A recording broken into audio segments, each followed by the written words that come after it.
আমার কোপ্তা হয়ে গেছে। কোপ্তাগুলো হয়ে গেছে, হ্যাঁ। তাহলে আমরা কি তুলে নেব? হ্যাঁ। এবার কি করব? এই পাতিলটা আমরা বসিয়ে দেব। আমরা কি এখন পোলাওটা শুরু করে দেব? হ্যাঁ, এখন পোলাওটা শুরু করে দেব। এবার কি আমরা তেলটা দিয়ে দেব? তেলটা দিয়ে আচ্ছা। দিই।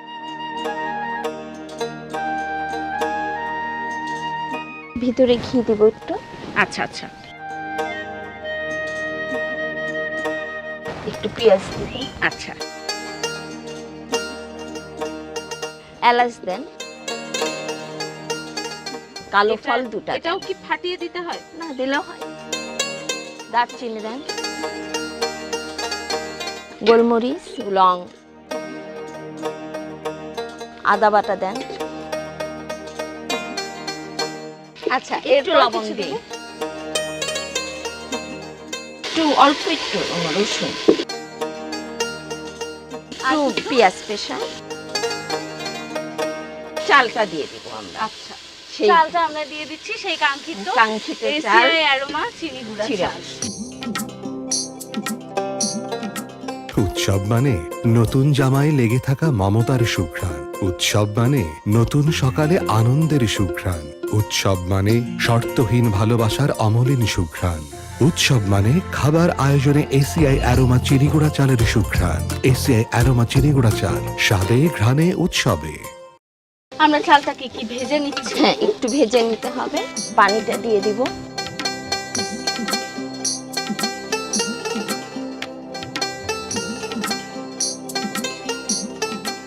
একটু গুঁড়া দুধ,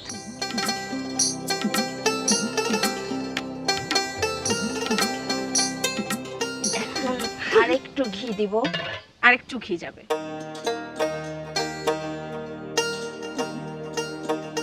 আচ্ছা, কাজু আমি দেই। একটু দিয়ে দেই। কিশমিশ দেই, একটু কাঁচামরিচ, ধনিয়া পাতা, ধনিয়ার পাতা, টমেটোও যাবে। হ্যাঁ। এখন একটু বেরেস্তা দিব। কোপ্তাগুলো দিয়ে দিব। আচ্ছা আচ্ছা, কোপ্তাগুলো দিয়ে দেব।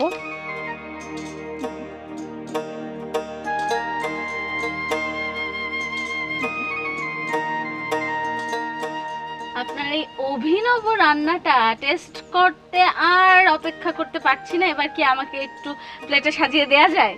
অবশ্যই।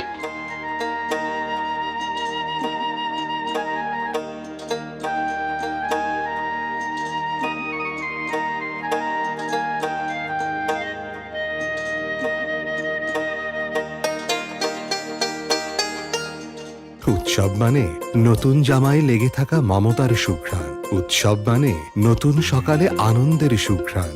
উৎসব মানে শর্তহীন ভালোবাসার অমলিন সুঘ্রাণ।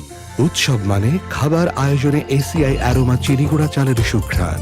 এসিআই অ্যারোমা চিনিগুড়া চাল, স্বাদে ঘ্রাণে উৎসবে। কাকে খাওয়াবো আগে, নিজে খাবো না আপনাকে খাওয়াবো? না, আপনি আগে খেয়ে দেখেন।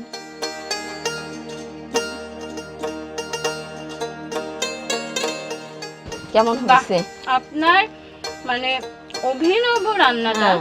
আমার খুব ভালো লেগেছে। আপনাকে একটু খাইয়ে দেই।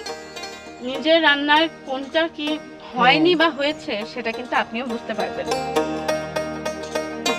খুব সুন্দর। নিজের রান্না খেয়ে নিজেই একদম মুগ্ধ। আপনারা পোলাওটা দেখবেন যে পোলাওটা কতটা ঝরঝরে হয়েছে। হ্যাঁ, এই জন্যই আমি এই চালটা ব্যবহার করি। একদম পোলাওটা একদম ঝরঝরে। চোখ বন্ধ করে এটা ব্যবহার করি। স্বাদ হয়েছে, স্বাদ হচ্ছে আপা, মেলা স্বাদ হচ্ছে। আন্দা করা যাবে এটা? আন্দা করা যাবে আপা, কোনো সমস্যা নাই। আচ্ছা। তো দর্শক, এই মজা হাসি ঠাট্টা কবিতার মাঝখানে এই গ্রাম বাংলার মধ্যে আজকের পর্বটা শেষ হয়ে গেল। সময়টা ফুরিয়ে আসে কিন্তু মনের বৈচিত্র্যটা আসলে কমে যায় না। দেখতে পাচ্ছেন একটা এভারগ্রিন মানুষ যে এখনো খুব হাসি, খুব প্রাণবন্ত। আপু, আপনার রান্নাঘরে এসে, চুলার পাড়ে এসে আমাদের খুব ভালো লাগলো। আপনার কেমন লাগলো একটু শুনি। আমার তো খুবই ভালো লাগছে। খুব ভালো লাগছে। এই আমার অভিনব পদ্ধতিতে কোপ্তা পোলাওটা সবাইকে উপহার দেওয়ার জন্য আমি নিজেকেই মনে হচ্ছে আমি খুব আনন্দিত। আমি ভাষা খুঁজে পাচ্ছি না যে আমি কি বলবো। এবং আপনাকে